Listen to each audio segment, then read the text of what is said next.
لیکن یہ چیزیں کیونکہ جنگ میں سب سے پہلا قتل جو ہوتا ہے وہ سچ کا ہو جاتا ہے، تو دونوں طرف سے جھوٹ بولنے کی کوشش کی جاتی ہے، اپنے نقصان کو کم اور دشمن کے نقصان کو زیادہ دکھایا جاتا ہے، اور یہ صورتحال ابھی چل رہی ہے، ابھی تک چل رہی ہے۔ ناظرین، میں نے جیسا کہ کہا کہ امریکہ کے اندازے غلط ثابت ہو گئے، اس کا ایک واضح ثبوت یہ ہے کہ امریکہ سے کوئی مذاکرات نہیں ہوں گے، یہ ایران نے کہہ دیا ہے۔ دیکھیں، ایران کے اوپر بڑے خوفناک حملے ہو رہے ہیں۔ جو مختلف عالمی اداروں کی رپورٹیں ہیں یا جو میڈیا رپورٹس ہیں یا دفاعی تجزیہ کار جو چیزیں بتا رہے ہیں ڈیٹا اکٹھا کر کے، ان کا یہ کہنا ہے کہ 200 کے قریب جنگی جہازوں نے ایران کے اوپر حملہ کیا، اور ان کی اپنی کوئی ایسی ایئر فورس ہے نہیں۔ اب ایران کے اوپر 200 کے قریب جنگی جہازوں نے حملہ کیا، اسرائیل کے اور امریکہ کے، اور یہ ہتھیاروں سے لیس تھے۔ 31 صوبوں میں سے 24 صوبوں کے اوپر اٹیک کیا گیا، اور لگ بھگ 1000 مقامات پہ اٹیک کیا، 1000 حملے کیے گئے، اور بہت بڑے حملے کیے گئے۔ ان میں سویلین کیجولیٹیز بہت بڑی تعداد میں ہوئی ہیں، ایران میں بہت سارے لوگ شہید ہوئے ہیں، بہت سارے لوگ زخمی ہوئے ہیں، لیکن عالمی میڈیا ویسے رپورٹ نہیں کر رہا۔ لیکن جو ایران کی جوابی کارروائی ہے وہ ہر طرف رپورٹ ہو رہی ہے۔ اب ایسے میں جب ایران کے اوپر اتنے شدید اور تابڑ توڑ حملے ہو رہے ہیں، اور دنیا کے باقی ممالک بھی اس کے اندر شامل ہونا چاہتے ہیں، جرمنی، فرانس اور برطانیہ کے بھی بیانات آ چکے ہیں، خلیجی ممالک اکٹھے ہو گئے، انہوں نے کہا جی کہ ہم بھی واپس ایران کے اوپر اٹیک کریں گے کیونکہ ایران ہمارے ملک کے اندر امریکی اڈوں کو نشانہ بنا رہا ہے۔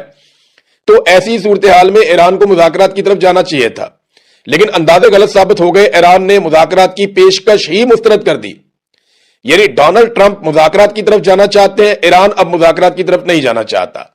بلکہ ایران کی وزارت دفاع نے ایک سٹیٹمنٹ جاری کیا تھا جس میں انہوں نے کہا کہ اب یہ فیصلہ ہم کریں گے کہ جنگ کب ختم ہونی ہے، کیونکہ جنگ کا آغاز امریکہ اور اسرائیل نے خود کیا تھا۔ اور آیت اللہ خمینی کی شہادت کے بعد ایرانیوں کے جذبات اب کسی اور لیول پہ ہیں۔ اب یہ ایران کی قومی سلامتی کونسل کے سیکرٹری علی لارنجانی نے امریکہ کے ساتھ مذاکرات کی خبروں کی سختی سے تردید کرتے ہوئے کہا کہ ایران واشنگٹن سے کوئی بات چیت نہیں کرے گا۔ یعنی یہ اب ایک طرف ڈونلڈ ٹرمپ کہتے ہیں جی بات چیت کر لیتے ہیں، آج جوہری تنازع کے اوپر بیٹھ جاتے ہیں، ہم بات چیت کرتے ہیں، لیکن وہ کہہ رہے ہیں جی ہم بات نہیں کرتے۔ اور دیکھیں امریکہ کی فرسٹریشن بڑھتی جائے گی۔ میں نے آپ کو پہلے دن کہا تھا کہ ڈونلڈ ٹرمپ کو یہ سارا کچھ جلدی ریپ اپ کرنا پڑے گا، وہ لمبی لڑائی کا متحمل نہیں ہو سکتا، اس سے خلیجی ممالک کا اور امریکہ کے اتحادیوں کا بہت نقصان ہوگا۔ نقصان کا میں آپ کو تھوڑا سا بتا دیتا ہوں کہ پوری دنیا کی جو سٹاک مارکیٹ ہے اس میں بھونچال آ گیا ہے، لوگوں کے اربوں ڈالر ڈوب گئے ہیں اس جنگ کی وجہ سے۔ تیل کی قیمتیں عالمی منڈی میں لگاتار بڑھنا شروع ہو گئی ہیں، 10% اضافہ ہو گیا ہے گزشتہ 24 گھنٹوں میں تیل کی قیمتوں میں، اور مزید 20 سے 25% اضافہ ہو سکتا ہے۔ جو یورپین گیس ہے اس کی قیمتوں میں 28% اضافہ ہو گیا 24 گھنٹے کے اندر، اور وجہ یہ ہے کہ گیس کی سپلائی جو خلیجی ممالک ہے وہاں سے بند ہو گئی ہے، اور 3 جو بحری جہاز ہیں ان کے اوپر اٹیک ہوا ہے آبنائے ہرمز میں، اور اس کے علاوہ جو 150 کے قریب ٹینکرز ہیں جو آئل لے کر جاتے ہیں پانیوں میں، وہ خلیجی پانیوں کے اندر ساحلوں کے اوپر وہ لنگر انداز ہیں، وہ انتظار کر رہے ہیں کہ ہمیں موقع ملے تو ہم ٹریول کریں، جبکہ ایران نے آبنائے ہرمز کو بند کیا ہوا ہے۔ اب یہ ساری چیزیں نا خلیجی ممالک برداشت نہیں کریں گے، اور عالمی منڈی کے اندر بھونچال آئے گا، کاروبار کو بہت نقصان پہنچے گا، اور جو مالی نقصان ہے امریکہ کا، یورپ کا، وہ بڑھتا جائے گا، حتیٰ کہ خلیجی ممالک کا بھی۔ یہ آبنائے ہرمز کیا ہے؟ ذرا یہ آپ تصاویر دیکھیے، آپ کو یہاں سمجھ آ جائے گی۔ یہ آپ کو سمندر نظر آ رہا ہے، ایک تو کھلا پانی ہے، اور اس کے ساتھ یہ ایران کے اور سعودی عرب کے بیچ میں ایک بالکل پتلا پانی کی ایک لائن ہے۔ یہ اس کا جو کارنر ہے اس کو آبنائے ہرمز کہتے ہیں۔ یہاں پہ ایک طرف یہ عمان ہے اور دوسری طرف یہ ایران ہے، اور یہ وہ رستہ ہے جو لگ بھگ 35 میل چوڑا ہے، بس اتنا فاصلہ یہاں پہ رہ جاتا ہے۔ اس کو اگر بند کر دیں تو دنیا کی جو تیل کی سپلائی ہے اس کا 20% ختم ہو جاتا ہے، پھر گیس کی سپلائی اس کے علاوہ ہے وہ بھی ختم ہو جاتی ہے۔ اب یہ کون کون سے ملک متاثر ہوتے ہیں اس سے؟ عراق، ایران، سعودی عرب، بحرین، قطر، کویت اور UAE، یہ سارے ممالک جو ہیں ان کی جو پیٹرولیم کی تجارت ہے وہ 90% ان کی رک جاتی ہے اگر آبنائے ہرمز کو بند کر دیا جائے تو ایران نے دباؤ کے تحت آبنائے ہرمز کو بند کر دیا ہے، اور اب وہ میزائل داغ رہے ہیں بہت تیزی سے۔ آبنائے ہرمز کی بندش سے ایک دباؤ پیدا ہو رہا ہے، اگر یہ لڑائی مزید بڑھتی ہے اور مزید جگہوں پہ اس کے اثرات چاہتے ہیں تو تیل کی سپلائی مزید متاثر ہوگی اور دنیا پوری کے اوپر ایفیکٹ آئے گا۔ ایران نے جدید میزائل داغنا شروع کر دیے، اور یہ جو الفتح میزائل ہے یہ بہت رفتار سے جاتے ہیں۔ اس سے پہلے جو ایران نے میزائل چلائے وہ اور طرح کا سٹاک تھا، اور اب وہ اپنے جدید ترین میزائل چلا رہے ہیں، ہائپرسونک میزائل ہیں ان کے پاس، بیلسٹک میزائل ہیں ان کے پاس، اور یہ بڑے خوفناک میزائل ہیں. ان کی تعداد میں نے آپ کو کل بتایا کہ امریکہ اور اسرائیل کا ماننا ہے کہ یہ 2-3 ہزار سے لے کے 5 ہزار تک ہے.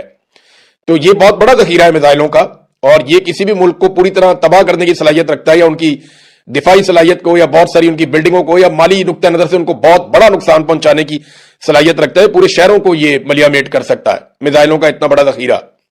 تو ایران جو ہے وہ ابھی ان کو داغ رہا ہے. ایران نے اب تک کہاں کہاں پہ اٹیک کیا ہے, کتنے ملک ایسے ہیں جن کی فیسلٹیز پہ ایران نے اٹیک کیا, یہ بہت اہم ڈیٹا ہے. 11 ممالک ہیں جہاں پہ امریکی, فرانسیسی اور برطانوی ایسٹس کو یا ملٹری اثاثوں کو ایران نے نشانہ بنایا. اسرائیل پہ تو ویسے ہی اٹیک کیا ہوا ہے. سعودی عرب میں, یو اے ای میں, قطر میں, کویت میں, اردن میں, عراق میں, بحرین میں, عمان میں, شام میں, طرابلس یعنی سائپرس, یہاں پہ طرابلس جو ہے سائپرس یہ برطانیہ کی جگہ ہے, تو آپ برطانیہ سمجھیں اس کو. تو یہاں پہ ابھی تک ایران نے لگاتار اٹیک کیے. ایران کا ایک بہت بڑا دعویٰ سامنے آیا, کیونکہ امریکہ نے یہ کہا جی ان کے 3 فوجی ابھی تک مارے گئے ہیں اور کافی سارے زخمی ہوئے ہیں. لیکن 3 فوجیوں کے امریکہ نے یہ کہا کہ 3 فوجی ہمارے, جبکہ ایران کی طرف سے جو دعویٰ سامنے آیا وہ یہ ہے کہ 560 امریکی فوجی ہم نے مار دیے. اب اس میں سچ بات کیا ہے اس کے بارے میں تو ہمیں اندازہ نہیں ہے, کیونکہ جنگ میں سب سے پہلا قتل سچ کا ہو جاتا ہے, اور جھوٹ کی بنیاد کے اوپر پروپیگنڈا ایک ہتھیار ہے نا, پروپیگنڈا جنگ کا, تو اس کو سب استعمال کرتے ہیں. اسی طرح یہ لوگ بھی استعمال کر رہے ہیں. امریکہ اپنا نقصان چھپائے گا اور ایران جو ہے وہ نقصان زیادہ بتائے گا. تو 560 فوجی ایران کہہ رہا ہے جناب کے مار دیے گئے. الجزیرہ نے ایک رپورٹ دی ہے جس میں الجزیرہ بتا رہا ہے کہ کہاں کہاں پہ کتنے لوگ مارے گئے, اور یہ رپورٹ آج صبح تک کی ہے, اور ہر صبح یہ رپورٹ اب آیا کرے گی. لبنان کے اندر, عراق کے اندر, ایران کے اندر جہاں پہ جانی نقصان ہوا ہے, 555 افراد ایران کے اندر صبح تک جو ہے وہ جاں بحق ہوئے ہیں. ان میں بچیاں معصوم اسکولوں کی تھی. رضا پہلوی کو دیکھیں ایرانی کیوں تسلیم کریں گے. میں ایک بات آپ کو بتاتا ہوں, رضا پہلوی وہ یہ چاہتا ہے کہ وہ ایران پہ آ کر حکومت کرے, لیکن ایرانی اس کو تسلیم نہیں کریں گے. ایران کی قوم کسی اور طرف نکل گئی ہے, وہ بہت پیچھے رہ گیا. رضا پہلوی نے جو ٹویٹ کیا, جو بیان دیا, اس نے کہا کہ 3 امریکی فوجیوں کی شہادت کے اوپر میرا دل خون کے آنسو رو رہا ہے, یہ رضا پہلوی نے کہا.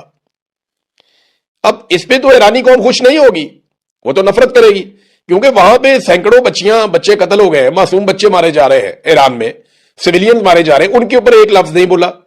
اور دوسری طرف اس نے یہ سٹیٹمنٹ دیا ہے. تو رضا پہلوی کو پورا کا پورا جو عوامی نقطہ نظر سے یا ایرانی عوام کے اوپر اس کا بھروسہ نہیں ہے. اس کا بھروسہ صرف 2 جگہوں پہ ہے. ایک اس کو امریکہ اور اسرائیل پہ ہے کہ یہ مجھے اقتدار دلوا دیں گے, طاقت دلوا دیں گے ایران میں. دوسرا اسے یہ لگتا ہے کہ جو ایران سے بہت سارے لوگ جلا وطن ہیں گزشتہ 30-40 سال سے, وہ اس کے ساتھ بڑی تعداد میں ایران میں چلے جائیں گے مختلف ممالک سے, اور وہ اس کو سپورٹ کریں گے. لیکن وہ تو آٹے میں نمک کے برابر بھی نہیں ہے, تو ایرانی قوم اس کے ساتھ کھڑی نہیں ہوگی. یہ کوئی عراق ٹائپ کی صورتحال بنا دیں گے اگر ایران کے اندر زمین پر بھی اترتے ہیں تو رجیم چینج آپریشن تو تقریباً ناممکن دکھائی دے رہا ہے. دنیا کی سٹاک مارکیٹ میں نے آپ کو پہلے بتایا کہ وہ اڑ گئی ہے. ناظرین اب آ جائے ذرا پاکستان کی صورتحال کے اوپر. ایک تو پاکستان کے اندر مظاہروں میں جو لوگ شہید ہوئے ان کی تعداد کے بارے میں پتا چلا ہے, اب کچھ کنفرمیشن آ رہی ہے. 16 افراد کراچی میں شہید ہوئے ہیں مظاہرین, 6 اسلام آباد میں شہید ہوئے ہیں, اور یہ سیدھی فائرنگ کی گئی ہے پولیس کی جانب سے. اب تو باقاعدہ ویڈیوز اور تصاویر آ رہی ہیں کہ رینجرز اور پولیس نے سیدھی فائرنگ کی ہے. کراچی کے اندر تو بندے مار دیے, اور اس کے بعد اسلام آباد میں 6 لوگ جو ہے وہ قتل کر دیے, بہت سارے زخمی کر دیے, 7 گلگت بلتستان میں اور 6 سکردو میں. تو اب تک کی صورتحال میں 35 لوگ شہید ہو چکے ہیں پاکستان میں. گلگت بلتستان اور سکردو کے اندر جو ہے وہ کرفیو نافذ کر دیا گیا ہے لا انفورسمنٹ کی جانب سے کہ جناب وہاں پہ لوگ اب باہر نہ نکلیں, جبکہ پاکستان میں بہت ساری پروازیں منسوخ ہو گئی ہیں. پاکستان کے اندر جو ہے وہ پشاور سمیت دیگر ایئرپورٹس کے اوپر اب پروازیں منسوخ ہو گئی ہیں, اور وہاں پہ لوگ ٹریول نہیں کر پا رہے. یہ ہے ناظرین صورتحال, اور انٹرنیشنل فلائٹس تو ویسے ہی ختم ہو گئی ہیں اس پورے ریجن کے اندر. پاکستان کی حکومت کے لیے ایک بہت شرمناک صورتحال تب پیدا ہو گئی ہے جب صحافیوں نے ان سے یہ سوالات کرنے شروع کیے کہ آپ امریکہ کا نام کیوں نہیں لیتے. بلاول زرداری یہ جناب پہنچے کیونکہ ان کے والد نے خطاب کرنا تھا, تو یہ پارلیمنٹ آئے تو صحافیوں نے انہیں گھیر لیا. انہوں نے پوچھا اور بار بار پوچھا بلاول سے کہ بلاول صاحب آپ امریکہ کا نام لے کر تنقید کیوں نہیں کرتے, آپ امریکہ کا نام لے کر کیوں نہیں کہتے اور مذمت کیوں نہیں کرتے. میں وہ سوال آپ کو سنواتا ہوں جو جرنلسٹ وہاں پہ سوال کر رہے تھے, اور بلاول بالکل خاموشی سے ایک لفظ بولے بغیر آگے بڑھتے چلے جا رہے تھے اور جواب دینے سے گریز کر رہے تھے. یہ صورتحال ان کے لیے پیدا ہو گئی, اور یہ بڑی شرمندگی والی صورتحال ہے. یہ ذرا آپ سنیے اس میں کیا ہوا. آپ کے نوبل انعام کے آپ بھی حامی ہیں, اب بھی ٹرمپ کے نوبل انعام کے عام بلاول صاحب اب بھی ٹرمپ کے نوبل انعام کے حامی ہیں. یہ جناب بلاول سے پوچھ رہے ہیں کہ کیا آپ اب بھی ٹرمپ کے نوبل انعام کے حامی ہیں؟ تو بلاول کی آواز نہیں نکل رہی، بالکل خاموشی کے ساتھ چلتے چلے جا رہے ہیں. رانا ثناء اللہ سے بھی یہ سوال ہوا، بلاول کو تو بالکل چپ لگ گئی، کیونکہ امریکہ کے خلاف بولنے کا مطلب یہ ہے کہ کبھی بھی اقتدار میں انہوں نے نہیں آنا اور یہ امریکہ کے بھروسے آئیں گے، کیونکہ پبلک پہ تو ان کو بھروسہ ہے نہیں. لیکن اب پی ایم ایل این اور پیپلز پارٹی یہ اب ڈونلڈ ٹرمپ کے خلاف کسی صورت نہیں جا پائیں گے. سینٹ کے اندر بھی یہ مطالبہ ہو گیا ہے کہ جو امن کا نوبل انعام کی نامزدگی پاکستان نے سب سے پہلے کی تھی کہ ڈونلڈ ٹرمپ کو امن کا نوبل انعام دیا جائے، وہ نامزدگی پاکستان واپس لے. اور یہ مطالبہ پاکستان میں زور پکڑتا جا رہا ہے.